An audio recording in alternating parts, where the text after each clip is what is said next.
Voilà, à l'écoute de la sagesse africaine. Et heureux de voir qu'il y a beaucoup de gens qui voient la vidéo.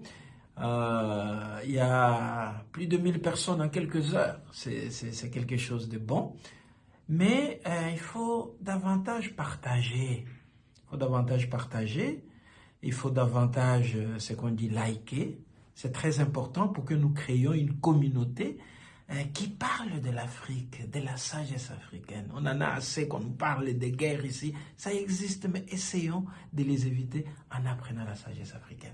Je remercie ceux surtout qui font des commentaires. Et aujourd'hui, j'ai un commentaire par rapport au proverbe de la fois passée où je disais celui qui parle dans son cœur n'encourt pas le procès.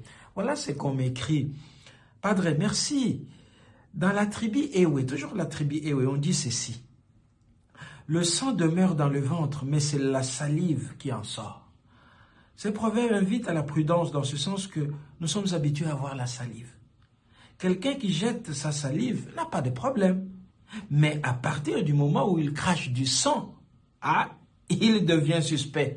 Il éveille la curiosité. Il attire l'attention de regard inquisiteur. Pour revenir à votre exemple, le sang symbolise donc l'insulte qui est gardée secrète dans le cœur.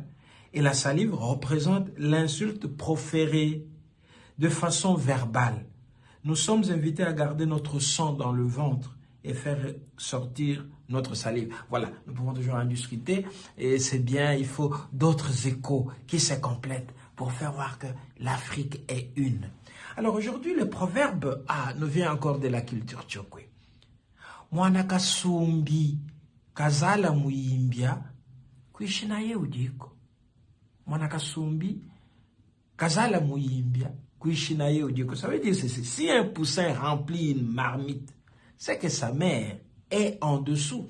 C'est-à-dire, un poussin, c'est-à-dire, chez nous on dit mwana kasumbi, l'enfant de la poule, qui remplit une marmite. Mais ça étonne.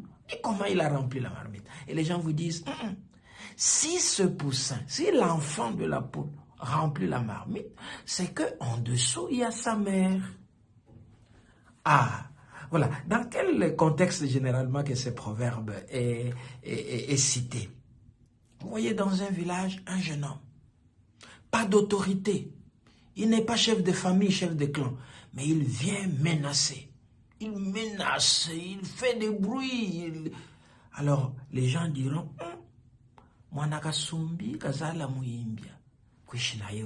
c'est qu'en fait, ce qui donne la force à cet enfant de parler tel qu'il le fait, c'est ce qu'il y a derrière, c'est ce qui est caché.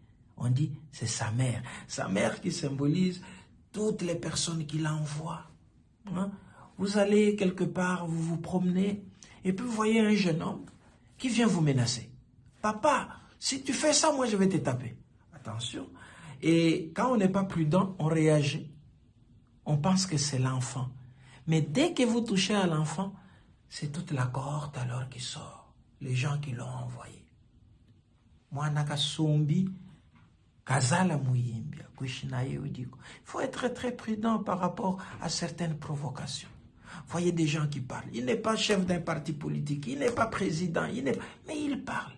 C'est qu'il y a des gens qui l'ont envoyé. Et mieux vaut identifier ces personnes-là qui envoient que de vous mettre à attaquer ce qui ne symbolise rien en fait. Et ça se passe comme ça dans notre vie. Des provocations des gens apparemment faibles. Les commanditaires se cachent. Mais ils envoient leurs délégués pour provoquer. Voilà. Mwana kasumbi, kazala muimbi, kuishi naye udiko. Voilà.